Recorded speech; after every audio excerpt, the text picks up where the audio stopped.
കഥകളി മേളാചാര്യൻ ആയാങ്കുടി കുട്ടപ്പൻ മാരാർ അന്തരിച്ചു. അദ്ദേഹത്തിന് 91 വയസ്സുണ്ടായിരുന്നു. തിരുവല്ലയിലെ മതവിഭാഗം മുറിയായിക്കൽ വീട്ടിൽ ഇന്ന് പുലർച്ചെയായിരുന്നു അദ്ദേഹത്തിൻ്റെ അന്ത്യം സംഭവിച്ചത്.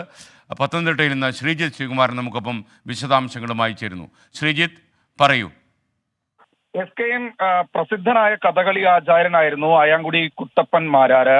93 വയസ്സായിരുന്നു. എന്തായാലും വാർദ്ധക്യ സഹജമായ അസുഖങ്ങളെ തുടർന്ന് ഏതാനും മാസങ്ങളായി വിശ്രമ ജീവിതം നയിക്കുകയായിരുന്നു. ഗുരു ചെങ്ങന്നൂർ കഥകളി പുരസ്കാരം, കേരള കലാമണ്ഡലം പുരസ്കാരം, കേരള സർക്കാരിന്റെ പല്ലാവൂർ അപ്പുമാരക സ്മാരക പുരസ്കാരം അടക്കം നിരവധി പുരസ്കാരങ്ങൾ നേടിയ ആളാണ് ഈ കുട്ടപ്പൻ മാരാർ. എന്തായാലും വാർദ്ധക്യ സഹജമായ അസുഖമായിരുന്നു.